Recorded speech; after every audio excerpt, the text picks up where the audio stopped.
Greetings, peers and queers. Welcome back to another episode of Monday through Friday. My name is JC. I've been away for a while. In fact, I think this has been the longest I've been away from the channel. I've been going through a lot lately, and part of the reason why I have been gone so long was that I had gone through a breakup, which we will discuss, and I had gone through a move. First and foremost, I had to move out of my apartment that I had shared with my throuple, and every different configuration of that there possibly was. I had moved out of this apartment that I had shared with them for about 2 years, from like 2022 fall of to about spring of 2024. At first, it was myself, my boyfriend, his girlfriend, and his girlfriend's child, our girlfriend. And that lasted for a while, and then somewhere down the road, the boyfriend, Moss, decided to leave, and he had left, and for 6 months, it was just myself, my girlfriend, and her child. And then about 6 months of that, she ended up saying that she was leaving, which kind of took me out of left field. She left, and the day before she came to like pick up the last of her things, a week before, I had reached out to Moss, and I was like, hey, I've been thinking about you. I miss you. I invited him back in my life. He came back. Our girlfriend left. And then for 6 months, it was, promises were made. It was like, we're going to be sober. I'm going to get a job. Everything's going to be great. Not all of those were met. Not all of those promises were kept. And then 6 months into his return, I decided to end it. I had taken a month off of working because I had left Beck's, and I was asked to come work with him at a pizza shop. I worked there for about 2 weeks. It was not for me. I did not like working with him. And then I worked at a pharmacist. I worked at a drugstore. And I worked there through Christmas last year. And after leaving that place, I was like, hey, I need at least 1 month, one moon to the next moon to just collect myself, meditate, and I will get back to it. And sure enough, the next moon came around and I got hired at Home Depot. The same day that I got hired, he was fired from a job that he was doing after he got fired from the pizza shop. He had picked up a delivery job at a sandwich joint, and he had made comments about a customer. Come to find out, that customer was the family of the head chef. So he was let go. And then for about 3 months, I was the sole breadwinner. And it was a pattern that was repeated a few times. Even was one of the reasons why he had left our girlfriend and I the first time, was we were asking him, hey, everyone here, besides the kid, has a job. Maybe you should get one too. And he felt like, you're pressuring me. Don't put that kind of pressure on me. I don't need to get a job. And then he left. And then I invite him back. 3 months goes by. He ends up quitting, getting fired from his pizza shop job. We're not sure which it is. Even speaking to the managers who were in charge at that time, sounded a lot like he quit, although he phrased it a lot like he had been fired. Either way, 3 months of him not working compared to the 1 month that I promised, hey, I need this amount of time off so that I can get back mentally stable enough to do what I need to do. He did not give me that amount of time. He did not give me clear specifications of like, I need this amount of time, or just give me 3 months. That's all I ask. because I would have kept going. Our rent had gone up. His nibbling and his mother had stayed with us. Shortly after they had stayed with us, I discovered that the rent money that we had put off to the side was missing. Long story short there, it was the nibbling who had taken the money, but there was a lot of larger purchases that were being made on Moss's behalf. And I'm like, we're struggling. Where is this money coming from? Well, after that and a few other things, including like putting me on a pedestal, only taking me off to show me off to other people, sending my nudes to some of my friends. Shout out to Lily. I'm sorry that happened. Yes, that was the thing he did. He used to send my nudes to some of my friends in an attempt to coerce them into conversation or more. Fortunately, a few of those friends came forward and was like, hey, just so you know. He left. In his leaving, he had reported damages done to the house. I admit it. The day that I found out that the money we had for rent was gone and missing, I punched a hole in the door. Shouldn't have done that if you're It's a sign. I punched a hole in the door. Shouldn't have done that if you were renting a property. But I was very upset. That's not any excuse. That was my motive. I was like, what the hell? He started filming me. And I'm like, where's the money? What's going on? How come you had money for an engagement ring? By the way, he got me an engagement ring. But the reason he got me an engagement ring was because we were going to go see his ailing father, who was supposedly on his deathbed. And it would, according to Moss, he would get more money, more inheritance if his father thought that we were going to be married. Thanks for the proposal. Really appreciate that. Hey, babe, I've got a scam against one of my family members. Put this ring on and we'll get more money. That was so romantic. So romantic. Exactly how I wanted to be proposed to. Anyways, here's your $40 ring. Also, I bought a lot of other stuff. Okay. So I'm struggling at work. I'm struggling to make enough money to keep us housed and to have internet and yada, yada, yada to pay the bills. Then all of a sudden it's like the money that we had put aside, the last $200 from his final check at the sandwich shop. I'm like, the money that I have from this paycheck plus that $200 I hid in a little cigar box along to my late aunt's ashes, her memory stone, which you think I'd remember where that is. She was very special to me, okay? I know exactly where I would have put that money. I go to get that money to pay the man, and the money is not there. He starts recording me. I get upset. He tells me, you need to calm down. We'll find it. You probably just put it in the wrong place. I'm sorry. I put it with my aunt's remains. That's kind of special to me. Punched a hole in the door. My bad. Shouldn't have done that. He sent the film and pictures of the hole in the door, along with pictures of holes that he had punched in the wall when he was drunk, along with pictures of damage that was done to the building due to my ex-girlfriend's son. And put it all on my lap, being like, JC in a fit of madness did this, this, and this. I did do the door. I admit to that. The hole in the bathroom door was him when he was drunk. The holes in the spare room was from the child. Either way, I got evicted. He started taking his things down. He's like, this is stuff you'll never have again. And I'm like, good. I don't care. I've started from square one again. Do it. Do your worst.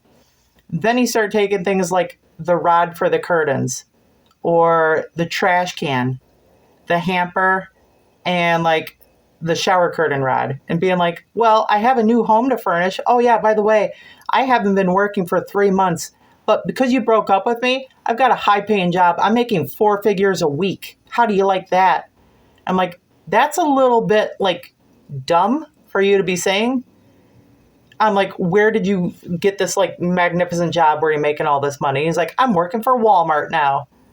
And I'm like, unless you're like one of the like family members of the family that owns Walmart, there is no way you're making that kind of money, especially here in Illinois. You're lying. Just stuff on top of stuff. Oh, by the way, I'm now living with your ex-coworkers. Yeah, they hate you too. I'm going to all the bars around here. All the queer people in town say you're just absolutely the worst. In fact, nobody in the LGBT community likes you around here. They all want you to die. And I'm like, you're blowing smoke. My clothing started missing. He would frequently use my jewelry, and instead of just like wearing it, he would like chop it up, use like pliers to like shorten it, lengthen it, so that it would fit his body and stuff.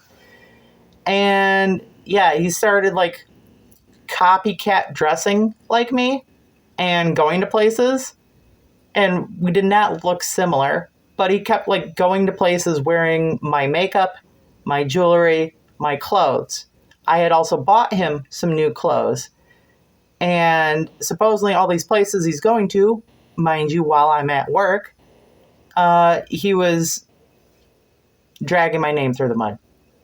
That's neither here nor there. Come to find out, they were like, yeah, it's not exactly like we were believing him. It was more like somebody who was unhinged was just going off about a relationship they were having trouble with. Long story short, he got help from his family to move. And I was stuck with the apartment, and I had the apartment to myself for about 12 days. And at the end of that 12 days, I was needing to be out. So I put my big girl pants on, and I burst into tears, and I collapsed on the kitchen floor. Until finally, a few people I'd like to shout out to now. A few people that helped me locate a place to stay in the meantime, who helped me to like find a place to rent a U-Haul truck, find a place to rent storage, just talked me through like everything I was feeling. A few of the people helped me move. Thank you to the folks that came to my place to help me move my boxes, Chaddy and Molly. Thank you to Vaughn and Caitlin for helping me find a place to stay when it was getting really bad during the breakup. Like, there was a couple nights where it's like, I just need to be not in that house. Because I didn't know how violent it was going to be, but I did know how bad he was going to, like, pour poison in my ears, being like, you're nothing, you're less than nothing, nobody wants you, what's keeping you here? That kind of stuff. And even though I knew it was malarkey, even though I knew it was all lies and stuff, constantly hearing that was affecting me. To the point where, like, I didn't believe him, but just, like, I already have, like, self-worth issues, and having this come from the person that I used to love was making it, like, really, really bad. And I'm like, I just can't be here. I show up one day, there's an eviction notice. He called the cops and had them show up at my place of work saying that I slashed his tires. Fun fact, that was the day that he loaded up his vehicle with all of his belongings, then drove to the police station on 4 functioning tires and claimed that his crazy ex-girlfriend slashed his tires. Nothing came from that because I didn't slash his tires. But still, cops showed up at my work. The same day that the cops showed up at my work, my mom and my stepdad showed up at work. That was not Moss's fault. That was just the universe thinking, like, you know what? If we're going to do this, we're going to do this big time. I have the cops show up at work. I'm going through a breakup. Cops show up at my job. They're like, JC Nova? I'm like, yeah. They start questioning me. One of my bosses is like, hey, do you mind taking this somewhere where the customers aren't watching? And we went to the business room and stuff like that. And they're like, just like, hey, where were you? And I'm like, I was at work. I was here. And then, like, just all this stuff. And it's like, hey, here's our card if you need to call about the domestic abuse hotline, all that good stuff. And then I'm like, okay, that happened. And a few of my coworkers are like, are you okay? And I'm like, some stuff happened. I just recently found out that he was sending my nudes to some of my friends. And then like he knew that I always had like a glass of water in the morning before I went out the door. I took a sip from that glass of water the night before last, and he had like relieved himself inside of it.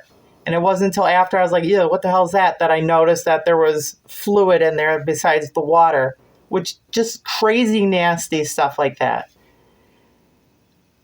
The cops show up. My coworkers are like, what the hell? I go back on the shop floor. Somebody is like, excuse me, miss, do you know where I can find the chicken wire? I turn around. It's my stepdad. And I'm like, I don't know. He's like, oh, you don't know? You don't know where the chicken wire is? And I'm like, actually, I do know. It's aisle 50. It's through those doors. Go into outside garden. Head to the left. You can't miss it. Chicken wire. And he's like, whatever. And he walked away. He did know who I was. He knew who I was. And then later on, I'm helping a customer load their vehicle outside. And there the two of them are. My mom is getting into the vehicle. My stepdad's getting into the vehicle and stuff like that.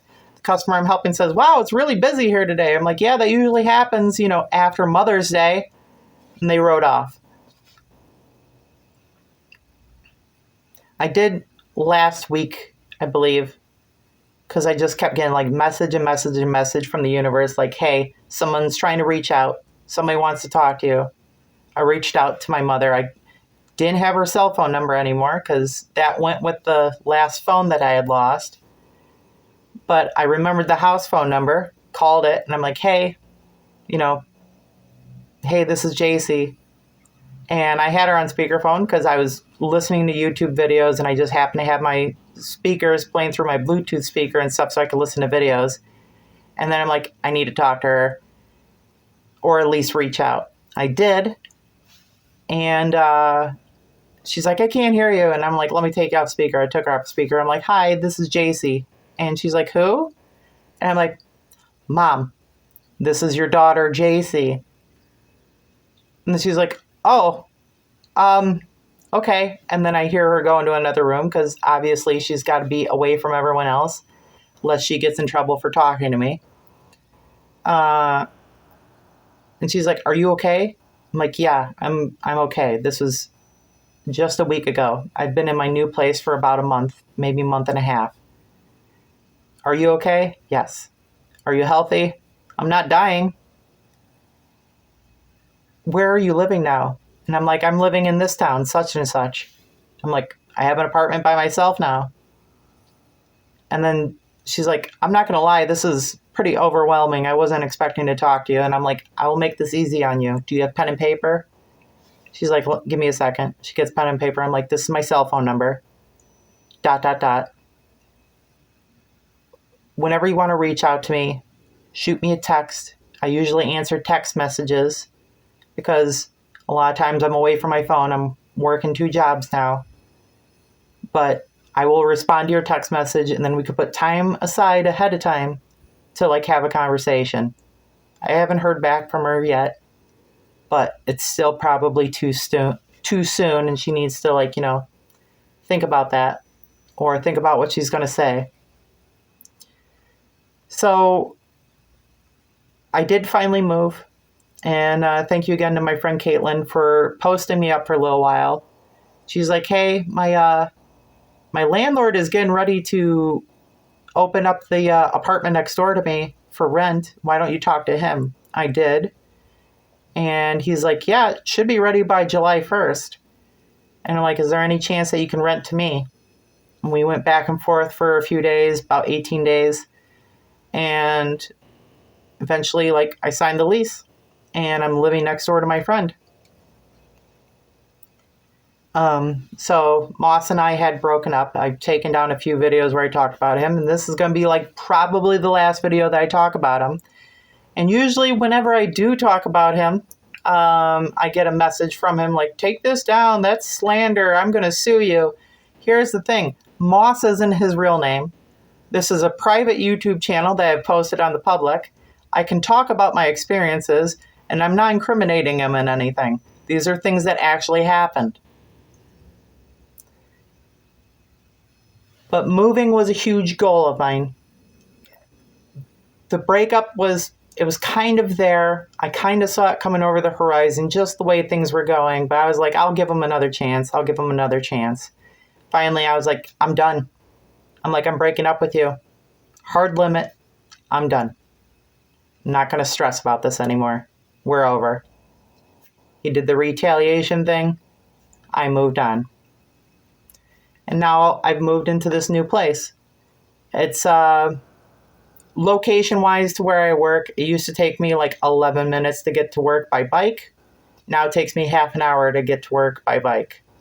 Which leads me to my next big goal. As I'm recording this, it is Lionsgate. It is August 8th. And my next big goal is I need to get a vehicle. And I'm wanting to get a vehicle in time for snow being on the ground this year. Because riding a mountain bike, half an hour one way, half an hour the next, is not going to be fun when there's snow on the ground. So I have picked up a second job. I'm working at the Home Depot in the morning. I'm working at Goodwill at night. And I don't want to hear anything about like, this place is good, this place is bad, blah, blah, blah, blah, blah. I have my reasons for working at both. And right now, both of them are part-time. Put them together, and I get paid every other Friday from one, and I get paid every other Friday from the other. So every Friday I have a check coming in, which is great. That allows me to take care of rent, take care of bills, and put money aside towards a vehicle, which is my next goal and is very important. And I'm manifesting the hell out of that right now. Right now is all about building up so that I can be like, this is what I got. This is what I got to play with. Time to shop around. I'm still in the building up phase. Next phase is going to be looking at places while I'm building. And then third phase is going to be calling people. But I need a new car. So that is the next phase of things. And I've been doing something fun. Every time that I reach one of these major life goals now, I'm either getting a new tattoo. I am getting a new tattoo. Or I'm covering up an old tattoo with the new tattoo. Right now I have a new tattoo on my neck. I will show that to you at some other time. I'm not able to do that right now just because I'm tired and it's on the back of my neck. And by the way, I don't have a computer yet. I'm doing all of this off of a tablet. But the next tattoo I think I'm going to do finally, once I get a car, vehicle first, vehicle insurance, repair the car. Then I will, once that one's done, cover up this tattoo finally, which this has been a thing that I've been wanting to cover up for a while. And I already have an idea of finally what I'm going to use to cover this up. And it's going to be pretty cool once I get there. But just wanted to reach out, say that the reason I've been gone so long is things were not going so well between my former boyfriend and I. They came to a head. I had to relocate. And in that time was a lot of like figuring out how that was going to be possible, going through with it, a lot of communication, a lot of directing, my friends that were wanting to help. And there was a lot of healing involved too. I'm finally at a place now where it's like, I'm comfortable living by myself. And I'm making it work. Thank you all very much for watching. I do not know when the next video is going to go up. As I'm recording this again, it's August 8th. It's Lionsgate. I'm going to try to post it up. And once it gets posted, I'll make another video. And after that, I'll make another video. And then I will figure out a routine. Because I'm literally waking up at 3 in the morning. I'm out the door by 4 in the morning. And then I don't walk back through those doors until 9:30 at night. And this is 5 nights a week. So be patient with me.